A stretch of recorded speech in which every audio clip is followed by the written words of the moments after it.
নমস্কার, আমার সনাতনী পরিবার, আমার গুরু পরিবার। ভাবছেন কামাখ্যা দেবী মন্দিরে পুজো দিতে যাবেন? কোথায় থাকবেন? কোনো চিন্তা নেই। আছে ভারত সেবাশ্রম সংঘ কালাপাহাড়, যেটি গুয়াহাটি স্টেশন থেকে 4 কিলোমিটারের মধ্যে, এবং সেখানে কিন্তু সুন্দর যাত্রী নিবাসের ব্যবস্থা আছে এবং আছে বিভিন্ন সেবা কার্যের মাধ্যমে ভারত সেবাশ্রম সংঘ আসামে কিন্তু প্রভূত উন্নতি করে চলেছে। শ্রীমৎ স্বামী সাধনানন্দজি মহারাজ, যিনি আসামে কিন্তু প্রভূত সেবা কার্য করে চলেছেন। এটি কিন্তু ভারত সেবাশ্রম সংঘের হাসপাতাল এবং এখানে নিয়মিত ডাক্তারবাবুরা বসেন এবং রোগীদের চিকিৎসা করা হয়, যেটি ভারত সেবাশ্রমের ঐতিহ্যবাহী পরম্পরা। সেই সাথে শিক্ষাকে এগিয়ে নিয়ে যাওয়ার জন্য ভারত সেবাশ্রম সংঘ কিন্তু এখানে কম্পিউটার প্রশিক্ষণ কেন্দ্রের আয়োজন করেছে। দেখুন কতজন কম্পিউটার শিখছে। চলুন একটু অফিস থেকে ঘুরে আসি। এটি কিন্তু আমাদের অফিস এবং অফিসে স্বামীজি আছে, স্বামীজির সঙ্গে একটু কথা বলে নিই। আমি এসেছি, তো আপনারা জানেন গুয়াহাটি এটা কালাপাহাড় ভারত সেবাশ্রম সংঘ, আর স্বামীজিকে পেয়ে গেছি। স্বামী শঙ্কর মহারাজ, এবং স্বামীজির কাছ থেকে এই আশ্রমের সম্বন্ধে এবং গুরু মহারাজের সম্বন্ধে আমরা কয়েকটা কথা একটু শুনবো। বিনয় স্বামীজির সেবক ছিলাম, তো তখন ওই বড় স্বামীজির রুমটা বা বড় স্বামীজির যে মন্দিরটা, ওইটা আমি পরিষ্কার পরিচ্ছন্ন করা থেকে শুরু করে সব কিছু ওখানে বিনয়ানন্দ স্বামীজি এটা দেখতেন, বিনয় স্বামীজি ওটা দেখতেন। তো সেই হিসাবে ইয়ে করতেন। বিনয় স্বামীজি বলতেন যে প্রথমে যখন আশ্রমে নাকি খুবই স্বামীজির এসে খুব কষ্ট করে সংঘ তৈরি করেছে। বলছে ওই গড়িয়াহাট মার্কেটে বলছে কাপড় নিয়ে এ করতো, সবজি যেগুলো এ হতো ফেলে দেয়া, পচে যেত, দোকানদার ফেলে দিত, সেগুলো ওই কাপড় ফেলে দিত, সেগুলোকে কেটে তরকারি করে খেয়ে এরকমভাবে মানে দিন গেছে। এরকমভাবে আস্তে আস্তে আস্তে আস্তে সবাই লাস্ট দিকে গুরু মহারাজ যে একানা নোয়ানা চাকানা ছিল না, ওই পয়সা দিতে হতো সবজি কিনে। গুরু মহারাজ তো একদম আমাদের আশ্রম হয়নি, হ্যাঁ, তখন তো একদম গুরু মহারাজ বাড়িতে থাকতো, গঙ্গাধার ঘুমাই থাকতো। স্বামীজির সাথে আপনাদেরকে পরিচয় করালাম। এবারে চলুন আমরা একটু গুরু মন্দির থেকে ঘুরে আসি, ভগবানকে দর্শন করে নিই। চলুন আপনাদেরকে গুরু মহারাজের শ্রীমূর্তি দর্শন করায়। এটি কিন্তু গুরু মন্দির, আর আপনারা দেখতে পাচ্ছেন গুরু মহারাজের শ্রীমূর্তি। হে গুরুদেব, হে ভগবান, সবার মঙ্গল করো প্রভু। গুরু মহারাজের এখানে কিন্তু খুব সুন্দর একটি মূর্তি স্থাপন করা আছে এবং সাথে কিন্তু কৃষ্ণ, ভগবান শ্রীকৃষ্ণ, কালী মূর্তি এবং ভগবান শিবেরও মূর্তি রাখা আছে। আপনারা আসতে পারেন এখানে এবং আপনাদেরকে দেখাচ্ছি গুরু মহারাজের চরণ পাদুকা। দেখুন সুন্দর করে সাজানো আছে এবং সেই সাথে গুরু মহারাজের যে বিভিন্ন সন্ন্যাসী সেগুলো রাখা আছে। এটি গুরু মহারাজের চরণ যুগল, আপনারা দর্শন করুন প্রাণ ভরে। সেই সাথে স্বামীজি অর্থাৎ স্বামী সাধনানন্দজি মহারাজ কিন্তু এখানে একটি ওয়াল ম্যাগাজিন চালায় এবং স্বামীজি নিজেও কবিতা লেখে।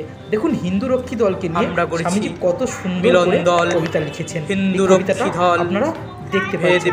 স্বামীজি কিন্তু এই মুহূর্তে নেই, এই মুহূর্তে তিনি কলকাতা বালিগঞ্জ প্রধান কার্যালয়ে গিয়েছেন। এবং দেখুন এখানে কিন্তু আসামে যে বিভিন্ন সেবা কার্য করেছে ভারত সেবাশ্রম সংঘ, সেগুলোর কিন্তু পেপার কাটিং রাখা আছে।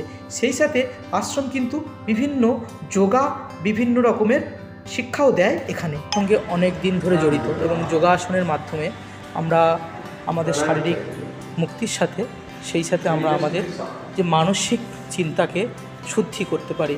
এবং গুরু মহারাজ সবসময় বলতেন যে যোগের মধ্যে দিয়ে আমরা আমাদের জীবনকে অনেক সুস্থ রাখতে পারি, যোগের মধ্যে দিয়ে আমরা রোগ মুক্ত করতে পারি। তো এই গুয়াহাটি ভারত সেবাশ্রমে আপনারা এখানে দেখছেন যোগাসন। দেখুন কত বয়স্ক মায়েরাও আজ যোগাসন করছেন এখানে। তো নিবাস আপনারা দেখছেন, এটা ফার্স্ট ফ্লোরের যাত্রী নিবাস, আর এখান থেকে আশ্রমের চূড়া দেখা যাচ্ছে, আর কাছাকাছিও কিন্তু পাহাড় আছে, আপনারা দেখতে পাবেন। তো পাহাড়ের জন্য আমি একটা আলাদা ভিডিও বানাবো। গিজারেরও ব্যবস্থা আছে এখানে। এবারে আপনাদেরকে এনেছি থার্ড ফ্লোর বা চতুর্থ তলা। এটা কিন্তু গ্রাউন্ড। এখানে আশ্রমের বিভিন্ন প্রসাদ বিতরণ করা হয় এবং বিভিন্ন অনুষ্ঠান কিছু হলে এখানে হয়, এবং সেই সাথে এখানে ব্যায়াম, যোগাসন এগুলোও সকালে করানো হয়। এবারে আস্তে আস্তে আমরা প্রবেশ করব আশ্রমের রান্নাঘরের দিকে। দেখুন সবজি কাটা হয়েছে, আশ্রমের সবজি কেটেছে দাদা ভাইরা, এবং ভিতরে পুজো রান্না হচ্ছে, আশ্রমে রান্না হচ্ছে, দাদা রান্না করছে।